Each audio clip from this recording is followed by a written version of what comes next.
Всем привет, меня зовут Тимур, и сегодня я дежурный по городу.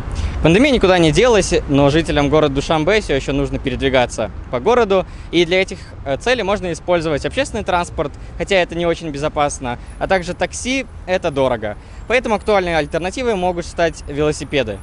И сегодня я вам расскажу о том, как живут велосипедисты в городе Душанбе.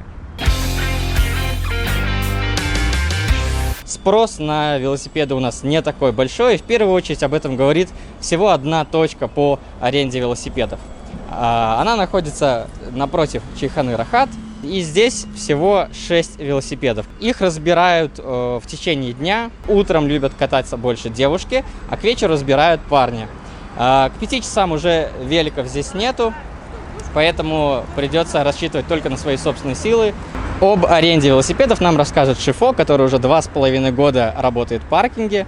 И она расскажет о том, как люди берут в аренду велосипеды и сколько это стоит. У нас велосипеды можно брать с 8 утра, на данный момент до 10 ночи. Но скоро у нас режим обратно 24/7 будет. Час стоит 10 самон за одного человека. После часа идет минутная тарификация, получается 0,17 дирхам за минуту. Каждый день протираем их антисептиками, чтобы они были стерильными. После каждого, кто брал в аренду велосипеда, мы их протираем. Кроме частной аренды, есть еще и корпоративная аренда велосипедов. Например, Орион Банк выдает своим сотрудникам бесплатные велосипеды, чтобы ездить до каких-то других точек, которые им нужно посетить по работе. Этот проект осуществляется совместно с паркингом, поэтому велосипеды, которыми пользуются и в паркинге, и здесь, называются Орион Банк. Сегодня за 2 часа в центре города я встретил около 10 велосипедистов. В городе стало велосипедистов немного больше, возможно, потому что сейчас пандемия. Велосипеды, они немножко более безопасный транспорт, потому что таким образом сохраняется социальная дистанция. Ну и, соответственно, можно поправить здоровье, пользуясь велосипедом, поддержать свой иммунитет. За моей спиной находится неформальная добровольная группа из нескольких велосипедистов, которые встречаются время от времени, а на выходных они выезжают за город. Сформировалась эта группа совсем недавно, и о том, как они сейчас занимаются своим велоспортом в городе Душанбе, нам расскажет идейный вдохновитель Наталья. Наталья, расскажите немножко о вашей группе. Всем добрый день! Вот перед вами такая пока немногочисленная группа любителей велоспорта. Нас на самом деле гораздо больше.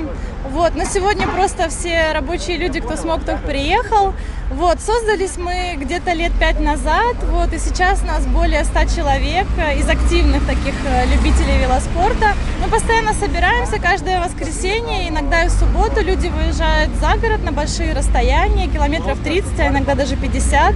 Но мы всегда рады новичкам, и даже совершенно новые люди, они делают у нас достижения на 18 километров, на 20 километров. Группа очень дружная, все друг друга поддерживают. Если какая-то техническая помощь нужна, механика по велосипеду или что-то такое.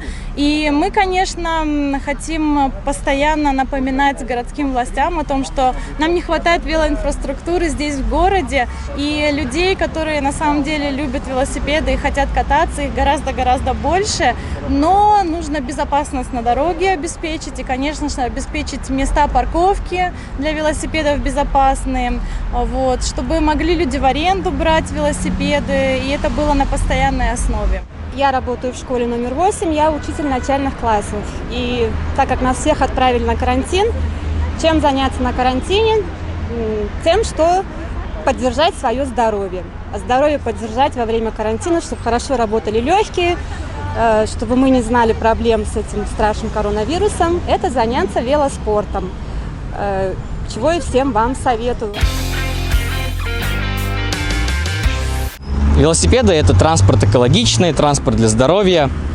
Во многих странах стараются создать условия велосипедистам, чтобы этот вид транспорта становился все более популярным. Сегодня я пообщался с замечательной группой велосипедистов, поговорил со знакомыми велосипедистами, и они поделились тем, какие у них проблемы есть для того, чтобы ездить в Душанбе безопасно, спокойно.